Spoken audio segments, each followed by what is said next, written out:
My first day, the next life lesson I learned was I showed up for work my first day, and here I am, young little whippersnapper. I had my shirt and tie, my briefcase, my whole thing, and I show up, and and he looks at me, and the first words out of his mouth was, and I quote, "Shit, I forgot you were coming." So that was my welcome to corporate America. Like, oh shit, that's it. Coming. Eric Robichaud is the CEO and founder of 508 Consulting, and he's on what he calls his fourth business and serial entrepreneur. Eric started his first company in the 1990s while he was a 20-year-old kid working as a CVS pharmacy headquarters. Designed credit card processing systems and healthcare adjudication platforms that ran tens of billions of dollars in transactions.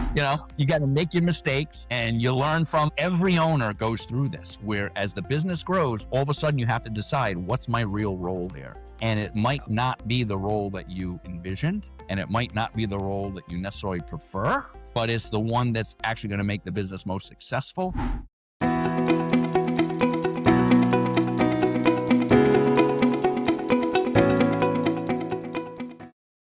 Welcome back to Process Over Pressure. My name is Chad Parrish, your host. Today, I have a special guest with me. This guy has been building businesses since most founders listening were still in elementary school. Eric Robichaud is the CEO and founder of 508 Consulting, actually out of Massachusetts, but born and raised in Rhode Island.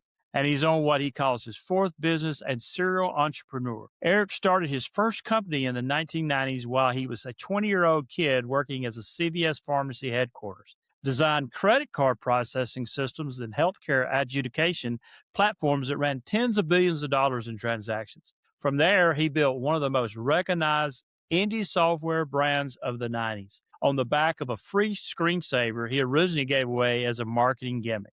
He sold that business, built another, sold that one, and he's done it 3 more times since. Today, he runs a boutique creative and tech agency working with small to mid-sized businesses on branding, website, customer software, and he's intentional about staying small, which, as you'll hear in his story itself, Eric, welcome to the show. Thank you very much. Pleasure to be here. Very excited to have you today, and always a pleasure to get to talk to people who have been in the business and have seen a thing or two, I should say, as they've built and grown and done that. So we're going to dive right in. Go for it. I have some questions, and we'll just see how this goes. All right. Absolutely. Fire away. So when we met before, one of the things that I wrote down that I wanted to talk about is let's go back to that 20-year-old in the CVS where you had the business owner, I believe, or somebody coming to you and asking you, how does this, like, I need your help. You're 20 years old here. He's like, can you help me here? And the next thing you know, you've got companies coming in and auditing the work that you built to say, you know what? This 20-year-old's got it down pat. He's doing it right. Yeah. What was that like? Yeah, there were some stories there, and there are some life lessons that I learned very early on that I was not expecting. I just thought, hey, I'm just a kid. I'm going to show up and I'm going to do some work. I'm going to get paid, and then I'm going to go on my way, I learned some life lessons unexpectedly. One was that I started working there when I was in college for my freshman year in college, when I started looking ahead towards, by maybe around December, January, I'm like, well, what am I going to do this summer? And my parents, to their credit, were like, you got to plan ahead. You can't wait till summer's here and go, what am I going to do? So, plan ahead. So I said, all right, well, I could go back home and just like most college kids do, go back home and, work in the restaurant that I was at when I was in high school, go back to flipping burgers and stuff. I said, but I'd like to build some resume. It's only for a few months, but maybe I can get an internship somewhere or that sort of thing. I was born and raised in Rhode Island in CVS Pharmacy, which is nationwide and the big one of the, if not the, I think they're the biggest pharmacy chain, but certainly one of them, top 2. And they're headquartered right in town. So long story short, I applied there. And the first lesson I learned is, it's all about who you know. I got a job there because someone went and hand delivered my resume and they were like, all right, fine, whatever, and then, so I said, at least I'm building resume fodder, right?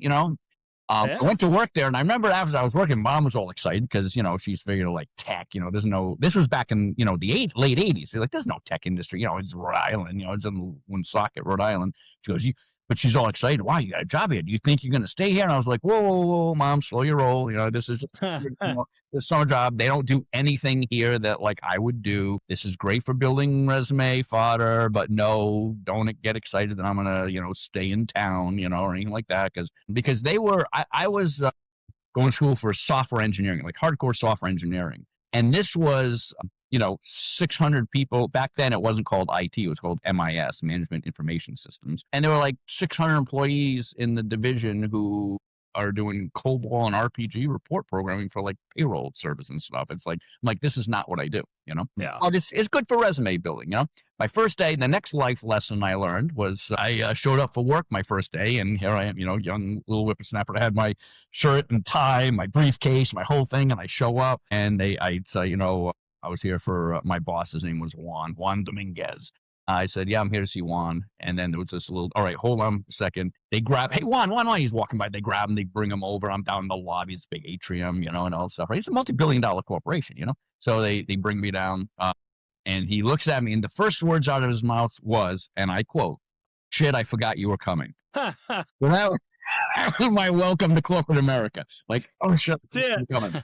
And they were growing so fast at the time. They had a whole their corporate building. They built a whole second half. And when I first talked to him back in December, he's like, yeah, by, late May when school is over and you come here, the new building will be open. Half the employees are moving. They were packed to the gills and, they were running out of space, but half those people will move to the new building and that would open up, half and half, you know what I mean? Like they'd have all this open space. Well, like everything else in life, the project is behind schedule. So when I got there, the new building wasn't open. Everybody's in like new building mode, well, we got to, and he's like, I literally don't have any place for you. So he walks me up there and says, the cube you're supposed to be in is still occupied because they haven't moved yet. Sit here for now. And he points to an old wooden desk that's in the middle of a hallway. It was a wide hallway up against somebody, like an office, like they're just, this is where what I learned was the executive team, like the vice presidents and all these people, there's who their offices were. And this is out in the hallway and just here. And now normally most people would feel kind of, maybe disrespected or a little weird, but he's like, just sit here for now. And he brings over a computer, had someone bring over a computer. Look, there's a tag on, like a Post-it note on the desk, for maintenance to take it away, like, all right, whatever. He gives me a computer, says, here, work here. So the first day I start, getting up to speed and passwords and logins and all the stuff and whatever. And I'm sitting in the hall, people walking by and they're like, who's the kid sitting in the hallway? Like, and the feng shui was really bizarre. Like, they're all behind, I'm like, I'm up against a wall, like, and they're all walking back and forth behind me. And it's like a little weird, The second day I come in, 9 a.m. I come in and do or 8:30 in the morning, whatever the time was, come in, do my thing. I'm sitting there, and late morning, like around 11 o'clock, older guy with white hair comes shuffling in with a newspaper under his arm, walks past me, goes into the office. The whole first day that office was empty. It was dark. So now he comes, he walks in, goes in, and I see this guy go in. He goes like, and he walks in. And then all of a sudden, he's just like backs out and looks around the corner and looks at me. And he's like, and I'll never forget this either. Direct quote, who the hell are you and why are you sitting at my old desk? So because they were building the new building, they did reconstruction and all this stuff, and he got all new furniture. He was the executive vice president. He was the third ever employee at CVS. He was on the board of directors and the whole thing. And he backs out and he looks at me. I was at his old desk that was put out into the hallway to be taken away. But because of all the, everybody trying to get the new building open, maintenance, they were all busy doing other stuff. So it was just sitting there. So long story short, probably too late, I spent the entire first summer sitting at a desk outside the executive VP's office. And where most people would feel disrespected, I didn't get a real cube, I didn't get a real desk, whatever. The old, when you're given lemons, make lemonade. I ended up cutting like 4 or 5 levels of management, and I became his personal gopher, if you will, on tech stuff. So he's like, hey, kid, all of a sudden I just hear, hey, kid, come here. I'm looking around like, so I go in there, and he's like, you know anything about this? And he would just rapid fire. He was sharp. He would but he was the original guy who wrote all their payroll programs and did everything back in the day when he was like the third ever employee. And then now he's up in high level management and all this. He goes, do you know anything about this? I'm like, yeah, I answer, his question. He goes, yeah, that's what I thought. Okay, good. Interesting. Do you know anything about this? No, I don't. Cool. I like your honesty. Go research it, figure it out. Tell me what you think. Come back tomorrow. Do you know anything about this? Do you know anything about it? He just hit me with all these questions. And the long story short is I built rapport with him. I ended up doing projects directly with him. And all of a sudden, that is how I got on the team to do. Again, now I'm telling mom, don't get excited. It's not going to happen. So the other life lesson I learned is never say never. Because here I am. No, mom, get that out of your mind. I'm not coming back. Well, I went back every summer. Now all of a sudden school's over and they're like, hey, by the way, and now I'm thinking, all right, where am I going to go? I did a full-time job. Where am I going to work? And they contact me and said, hey, we're putting together a Skunks Works team. We're working on this new project. Nobody here is qualified. Nobody knows how to do any of this stuff. So we're putting together a special team. We want you on it. I'm like, well, tell me about it. They told me about it. I'm like, yeah, that's right up my alley and I can't pass that up. No, I don't do what you guys, all the rest of you do, but this is what I can do. I'm like, oh. They're like, yeah, I built rapport over those summers and all of a sudden I'm on this team. And now at that point I was, the first year when I started 18, now all of a sudden I'm 21 years old. I go in there and he says, we have a 1-year project to do this project. We have a 1-year time frame to do this second project. We have a 1-year project to do this third project. We're going to one after the other. So we got about 3 years worth of development to do all the stuff and blah, blah, blah, blah, blah, blah. And I looked at it and I said, okay. Then I looked at it and I came back to him and I was like, these are not 3 projects. This is one project, 1-year project. And I told him why and I pitched him on it. And he goes, that just makes all the sense in the world. Like they're not 3 different systems. This is one generic system that can do all 3. And here's how I would architect it. And here's what I would do and blah, blah, blah. And he was like, okay. And if you fast forward, 6 months later, it was done and up and running and did all 3 in 6 months. But that's where it was centralized credit card processing, healthcare adjudication. So like if you got Blue Cross or whatever, and you go into the pharmacy, one of the problems they were having is people going to the pharmacy, they got their Blue Cross. Remember, this is 40 years ago. This is the day where if you went with a credit card in a store, everyone behind you would be like, oh man, because it'd take like 3 minutes and they'd have those machines and the whole everything would slow down. So they were trying to automate and speed all that up and get systems like you have today. You swipe a card, boom, and in a second you have an answer. That's what we implemented. We did the same thing in healthcare adjudication. You'd go in, you get your script, and you give them a healthcare card. It wouldn't be till 30 days later through all the manual process, they'd find out his coverage expired the week before. This is April 3rd. His coverage ran out March 31st. He's not covered anymore. Now we just gave him $500 worth of drugs. Now we have to chase him. So they wanted an automatic real-time, like credit card, like verification. Yeah. Does he have the money? So I'm like, no, these are all just transactions. It's one. You don't need a healthcare system. You don't need a credit card system. You don't need a check processing system. You need a transaction processing system.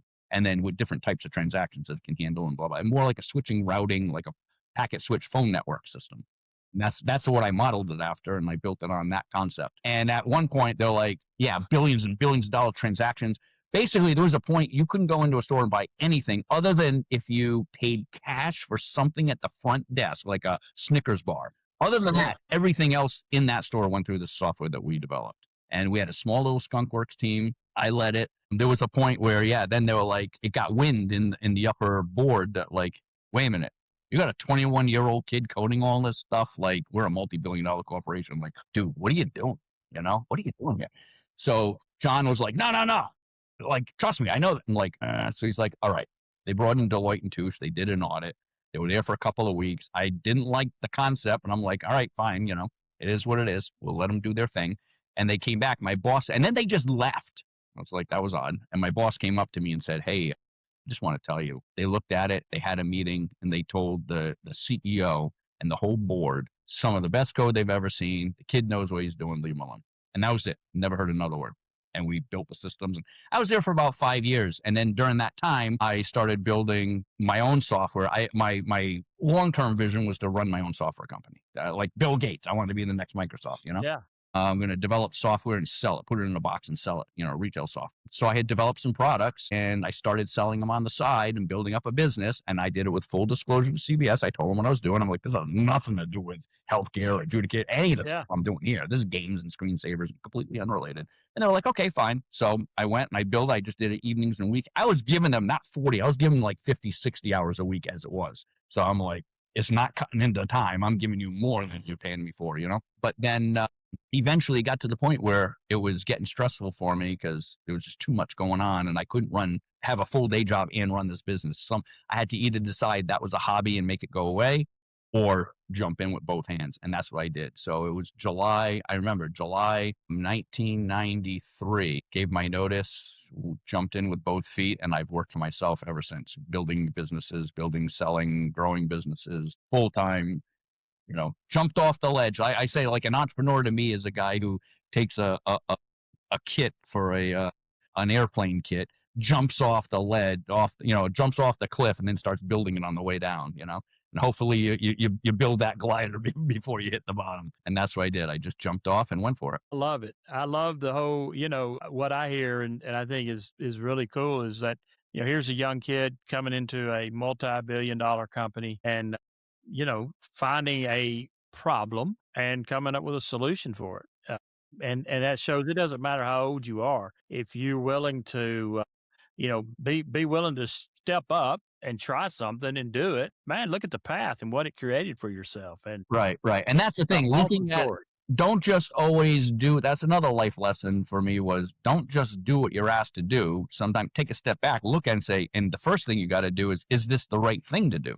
Like, I looked at this and I was like, wait a second, and one thing I did not know back then that I know now, I'm 57 now, so I've learned a few things. One of the things I learned about myself was that the way my brain works, it's all about pattern matching. It was a weird thing, and that I didn't even realize until I was probably almost in my 40s, and then I realized, like I can see and spot patterns and understand, like, pattern matching. That's how my brain works. So, and that's an example of it, where I just looked at this problem, and what I saw was, here's a problem, wait a minute, these are all the same problem, you're just calling them something different. You're taking the store, it's going to come in, it's going to hand you a transaction, and it wants you to check if this physical check is good, or is it going to bounce? I'm swiping a credit card. Is this good? Am I going to get paid, or is it bad? Healthcare adjudication. Is this healthcare still valid? Or, like, these are all just store level transactions. So we have them all come into one system, and then the one system had lines back out the back end, that this one goes to the payment processor, this one goes to the check verification house, this one goes to, and it's like a packet switch network. And then when the response comes back, I just got to know how to map it back to where it came from, but I'm just passing all these transactions around through a centralized hub. I'm like, they're all the same. It's just, no. So I actually wrote a programming language. I did some cool stuff. It was kind of fun. It was nerdy, cool stuff. Built a whole scripting programming language to manipulate these transactions on the fly. It was cool stuff. No, I think that's really, really cool. And so was the I know you later on you did the screensaver story. Yeah. Was that like a same kind of deal? Like, found a problem, made something at it, and like, yeah. So that came, that was a funny thing. And that's another thing that I learned and became a core tenet for me. It was about, like the old saying, like I said, about, when life gives you lemons, make lemonade. It's about things getting thrown at you, and you either respond to them, but also recognizing the life lesson behind it. Recognizing the life lesson is a key thing. Paying attention to that. So one of the things that I learned early on was that someone came to me and said, hey, we need a screensaver. Now, this is back in the 80s, and this was in the days of, you had monochrome monitors, and screen burn-in was a real thing. Screensavers started to save your screen because the phosphorus, green monochrome block, all uppercase, kind of old school terminals would burn in. And like at CVS headquarters, they had monitors all up the hallway for maintenance to take away that were all dead coming back from stores because they're just sitting there all day with the pharmacy fulfillment screen, the home screen sitting there, and they were all burned in. They got like thousands of dollars worth of monitors that are all trash because they've just been sitting there and they're burned in. Like, we want to put a screensaver on these things. The problem is that any of the screens, there were lots. I'm like, oh, there's a billion of them out there. I'm sure I can find you one, no problem. You're like, yeah, the problem that we have is that the screen goes blank, but when you press any key, the screen comes back. Okay, great. The problem is whatever key you press is a live active key. And sometimes you don't know what's on the screen when it goes blank. And they had an example. They showed me an example. Someone was just aggravated because they would processing. This was before Excel. It was Lotus 123. And they were doing Lotus 123 spreadsheets and stuff that from store sales and all those, and they were so complex. It literally would take about 12 hours to run through, do all the calculations, to come up with all the, and they were like 3D spreadsheets, not regular spreadsheets, but then you had each worksheet again, and then they would compile against all the different work. Like, it was really complex stuff, and it would take 12 hours. So after a certain amount of time, the screen would go off. But But Lotus 123 would say, calculating, press any key to abort. And they would leave for work. They would leave at the end of the day. It would run all day. They'd leave, and then they'd come back in the next morning and it aborted because someone walked along, pressed the key, and it aborted. And they're like, I just spent all day waiting for this, and someone came across and did a thing, and now I got to run it all. And by the third time, it's like, it's been 3 days. I still don't have my numbers because someone keeps touching they taped the thing. Don't touch this under penalty of death, and they like put a thing right over the keyboard, They're like, we need to do something about it. I'm like, all right, can you find something that'll eat that keystroke? Like, don't pass it through. Like, just turn the screen on, but don't pass it through. Oh, I'm sure I can find something like that. I went on the bulletin, back then it was bulletin board systems and, for downloading and all this stuff. Couldn't find anything. Literally couldn't find anything. So I'm like, all right, I'll write it. I wrote it for them, all in assembler for DOS assembler, what was called a TSR, terminate and stay resident program. And it was all done in assembler. And I coded it. And I'm like, okay, here you go. You can have this.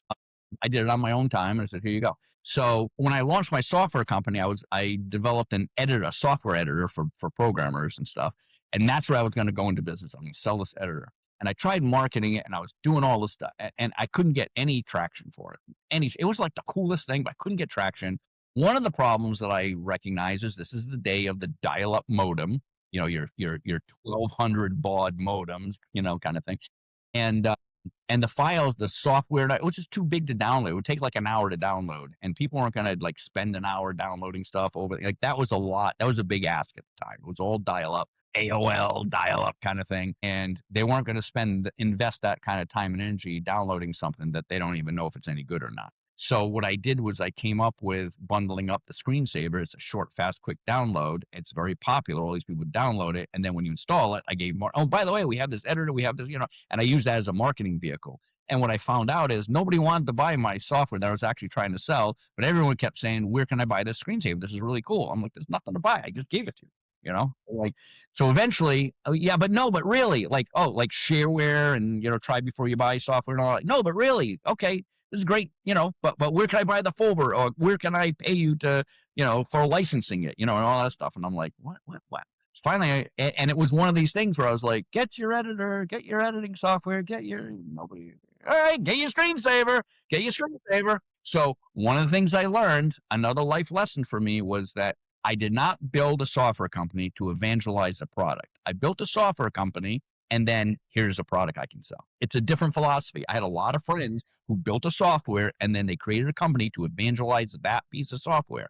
And if it wasn't very popular, they're banging their head against the wall, doing all the work, doing all the stuff, and not getting a lot of traction. Instead, I went with the path of least resistance. No, I'm a software company, and here's a product that everybody wants. And then I put something out, and that's when I learned to test. Put something out, like your MVP, minimal viable product, put something out, put something else out, put something else out.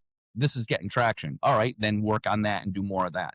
Like I'm in business, and software is what I'm selling. I'm not in business to sell this software, if that makes sense. No, that's so good, so rich. And, I asked, those two stories are like gold to me because, and I say this because you've sat in that seat, you've been there, like to go back to when you're 20 and go to even to what you're doing today. Like for someone who's out there and they're listening and they're young and maybe they're coming out of college or maybe they're young entrepreneurs and they're hearing this, what would you say to them as far as like, here is some advice that I would give you based off what you've experienced? The first thing is stay humble. When you start off, you start at the bottom and you work your way up and just look for opportunities, build and grow and shuck and jive and work your way up and look for opportunities. When I first walked in there, shit, I forgot you were coming today. Like I'm a pain in the butt. I'm like, one more thing he's got to try to figure out. Here, just sit here for a minute. And most people would feel very disrespected, stuck in the middle of a hallway, whatever. But that's how I ended up. If you look back, that's how I ended up meeting the executive VP. And that's how you would have met him otherwise. I mean, I wouldn't have met him. I would have just been some low-level guy. And who knows, maybe the people I was working for I was so low-level, entry-level, and dismissed, maybe they never would have noticed that, I was a diamond in the rough, and they would have just seen the rough and never noticed. But, time and place and whatever. And, so the first lesson is, don't just like, I want this, I want that. Be flexible, roll with the punches, Yeah. and take advantage of the opportunities when they pop up. You never know. You got lemons, make lemonade. Make the best of it. That worked out exceedingly well. Keeping your eye open for opportunities and roll with the punches, just like the screensaver thing. I was really trying to push this more techie, more substantial thing, but everyone wanted this goofy little screensaver that I made. That I'm like, really? Roll with the punches. That's what people want. That's where I realized I'm in business to be in business. So go with. It's easier. And this is Amazon. Amazon's success. They're fulfilling demand. The demand's already there. Amazon doesn't come up with all right, we're going to sell this new widget and then try to promote that widget. What Amazon does is say, they just look at the data. What do people want to buy? Oh, they want to buy these pens. Then they start selling the pen. Oh, you want to buy mugs? Then I'm selling this mug. Where's the demand? And then the people who are most successful selling on Amazon fulfill the demand that's already there. People are looking for balloons for birthday parties. They're looking for whatever. They go, where's the volume? Those are the successful sellers, not the guy who comes up with some product idea and is trying to push it. You're spot on. And we're in a society today, and I've had this conversation, and I think you'll relate to it. We're in a society today where everything is such at the fingertips, way more than it was when I was younger, and even when Oh, yeah. the things that let's say it this way. There's more people who are wanting to be social media influencers. Like that wasn't even a thing years ago. But now, Yeah, right. these people make a living on doing this, What? right? And yeah, just telling people their story. Or I think there's one guy I saw, he's redoing a house. And there's thousands of people watch this, right? Just amazing. But we do that, and that's the world we live in. And so people today coming out into the workforce think that, the story that you told about being looked at and going, oh, I forgot you were coming, like you're a nobody. I mean, just be honest, they could care less whether you were there or not, to somebody who actually was vital in writing code that they still platform off today.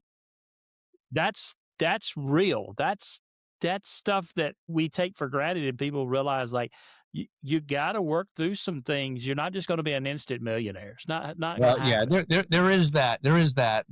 Now I'm sure every generation has said, I sound like my dad now. You know what I mean? Yeah, sure.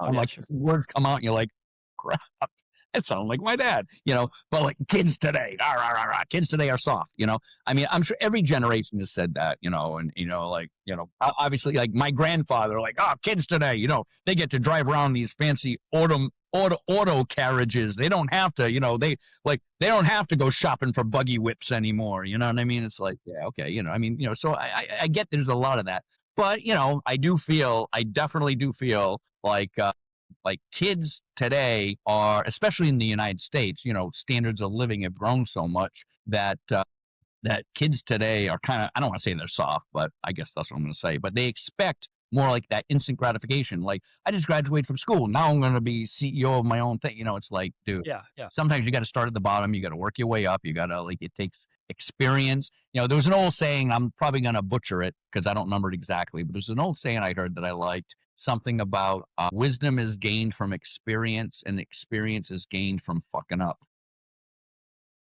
True. Hey, You got to make your mistakes and you learn from them, and then that's. But the key is paying attention to these things, recognizing the patterns, recognizing opportunities. yeah, I agree. I think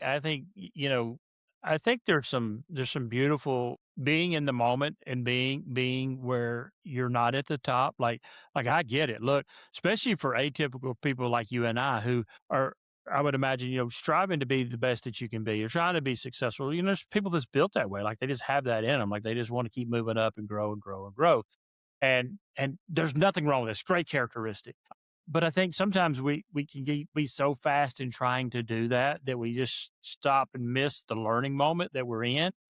I think I keep going back to this, but I think it's the coolest part is that, here you are sitting in a hallway with people walking by you, looking at you like you have this disease, like don't talk to the kid in the corner, to having all this trust. And it's about being in the right place at the right time, but it's also about when you get the opportunity, the observation that you had while sitting there made you able to say, hey, I'm this, or I can do this, or I can do that. Yeah. And I said, and that's be what, humble. I mean, Look, I bet you look back on that today as a business that you own today, and there's some learning points in that you still use. absolutely. Oh, and that's what I'm saying. These are things that I learned along the way, but rather than just things happen and you got your head down and you're not noticing and whatever, and then you're just going through the motions, having your head up, paying attention to these things, learning lessons, making connections, and recognizing opportunity. It's led to these, like I said, lessons. Yeah, I was there when I was at CVS when I first started as a summer intern. It was the same thing. I walked in there and I figured, all right, I'm the young kid. Be humble, right? I'm the young kid. I don't know anything. And there were people. I remember there's this one lady who I looked up to. She was smart. She knew her stuff. She had been there for like 12 years, over a decade. She's been there 12 years. I was there barely 2 weeks, and she comes up to me and she says, "Hey, I heard you're really smart. I need some help with something. Can you help me with this?" And I'm like, okay. And it was very basic entry level stuff to me. But like I said, I was a software engineer. I was deeply technical software, data structures and all this stuff. And most of the people who were there were report programmers. They had a different type of training, different type. They didn't learn the systems level stuff that I've learned, and it was different. All right. And so, she's been there for like 12 years. She comes up to me, she's asking me for help on something. But it's because the old mainframe systems were going away and being replaced by minis and, like Unix mini computers and like DOS-based like desktop PCs. The PCs were just coming into the workplace. And that was totally different than their mainframe stuff, and they're like, mainframe, I don't know if this means anything, but mainframe was all EBCDIC program. Now all of a sudden it's ASCII based, and all that. Like, and they don't know how to do the conversions and binary stuff and hexadecimal and all this. And I'm like, all right, I can help you with that. So that's part of how I built this reputation. I was humble and I was nice about it. And sure, however I can help, I found out, this really surprised me. I started getting asked, this was another thing, as a tech guy, I started getting asked to go into these meetings. This was weird, very weird. All of a sudden, like my boss would come up to me and say, "Hey, you free between now and 1 o'clock?" I'd be like, "Yeah, why?" He goes, they're having a meeting up in the help desk, which is a whole different department. They help the pharmacies when they call them with problems with the computers and stuff. It's like, yeah, help desk and the POS guys are having a meeting and wanted to have you, go. And I'm like, I was technically in the pharmacy department. We worked on the computer in the back pharmacy. I don't do POS. I'm not on the POS team. I'm not in the help desk team. I'm like, why? They're like, they asked for you. I'm like, okay. I go up there. It's really weird, but they're asking, and they're all fumbling around and stuff. And finally, I'm like, hey, no, just do this. And they're like, oh, yeah. They're like, brilliant. I found out later. And then I get asked, hey, POS is having a meeting. Can you? I'm like, I'm not on the POS team. What is this? Like, I was doing all these random meeting stuff. And I'm like, what? And finally, the leader of the help desk, the head of the help desk, she goes, hey, can you come to? I'm like, yeah, I don't mind. I'll do whatever you want, however I can help. But like, what? I'm not on the team. Like, why? And she goes, basically, and she said it like this, because you're the only egghead I can talk to. And she meant the software tech guys, the nerds and stuff, right?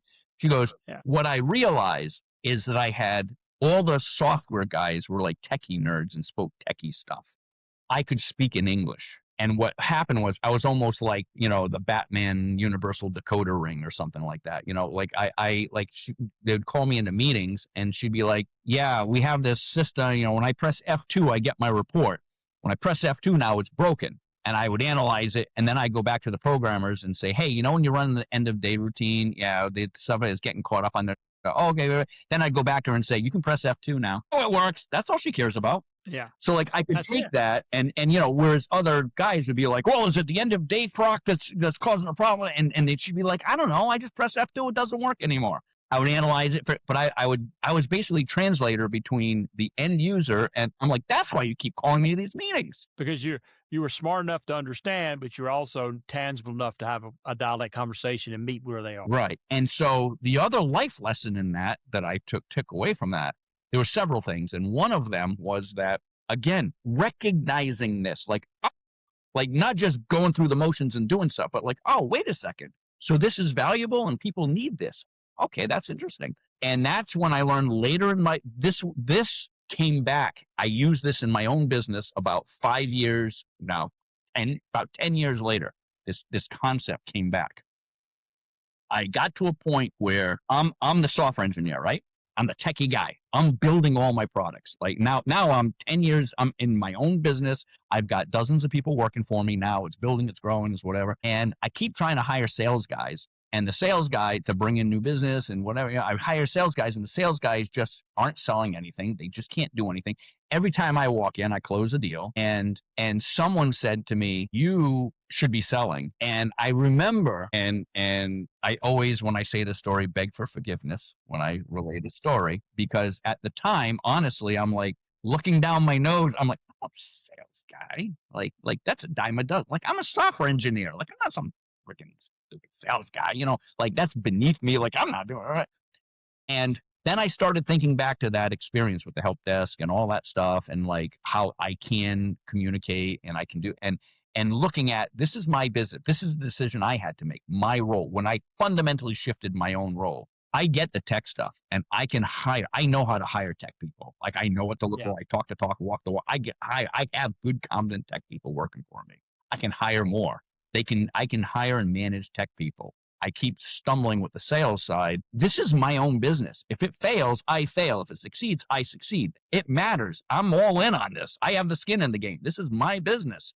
So this was my fundamental question. Where am I more valuable to my business? It's actually selling. Ouch. That was a hard swallow. Yeah. No, I'm the tech guy. But I'm like, but I want this to succeed. Where am I actually most valuable? I'm most valuable because I can talk to the prospect, doesn't get all the tech stuff and doesn't care. That's right. They're running a business. They're a dentist who just needs a website that can take appointments and this and that. And he doesn't care about the tech stuff. Or I'm a dentist. Just book me some appointments. Yeah.